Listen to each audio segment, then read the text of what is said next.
What's up, guys? So what we have is a quick little turn video, and we're going to make a couple of quick releases in brass and aluminum, and it's pretty fun. So here we go. We're going to do some facing job, a little profiling, switch out some tools, and yeah, I don't use a center drill. I know how to sharpen my drills and keep everything lined up and centered. Doing pretty good.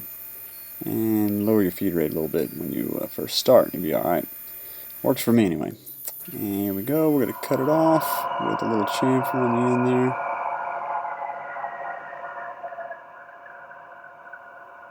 And anytime now. There we go. Alright, there's one. So I've set the code up to center my tool 3, which is my first facing tool. Set it up to be right at about 0, so that way when I go and slide the tool back in, and there we are, then you move the work to the tool and you are work offset 0, ready to start. And we're swapping out some aluminum here. Figure I'd change it up a little bit. Sometimes it can be kind of shiny, kind of pretty on video. Here we go again, another face. And this is going to be a grooved version. You can see it happens real quick there. Groove, groove, groove, and moving on to the profile. I've sped it up quite a bit. It's boring to just sit here and watch this for, 5 minutes. Even though that's what you're doing anyway. Alright, we're cut off, making another one. And ready, wait for the grooves. Here we go. Boom, boom, boom. Yeah. Aluminum makes a mess. There's no way to control chip load. I mean, there is probably more so, but not when you're running dry. Normally I'm running some fluid on this, but it's not as much fun to watch when you are seeing nothing but a bunch of fluid flying over your part.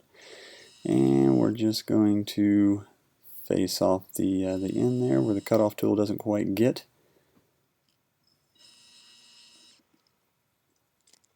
There we go.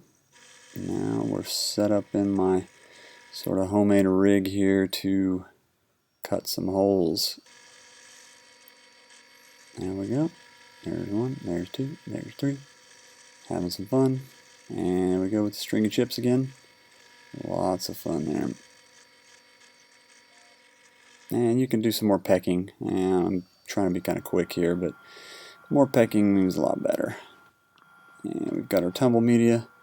I had some already in there from earlier that were left over I hadn't quite got to. And sometimes you'll notice here, and you definitely see the finish is a little nicer on the tumbled. But you'll see that in my holes there on the end, you'll get some media stuck. Sometimes you gotta poke it out of there. And there you go, there's a good view of it. Don't want to waste that media. That little piece is probably a thousandth of a penny. And there's the old-fashioned basic tumbler. Doesn't take much to tumble something. All that really matters is the media.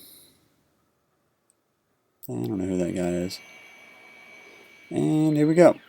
This is kind of new for me, so I have just started pressing everything into place. With the CNC, I can be a lot more accurate on the hole and a lot more repeatability. The magnets are great now. They are plus or minus, a little less than a thou difference. So I'm still setting this up. I haven't even got it bolted down to the workbench yet, but I did make some pieces, at least some little real soft anvils that's not going to mar up the finish to get those going. But I've got to get it centered. I've got to get the pieces working properly here, but hey, it's working, so that's what matters in the end, right? There it is. Alright, magnet's going to sit just slightly under flush. Okay, Alright, there you go, guys. Thanks for watching. Have a good one.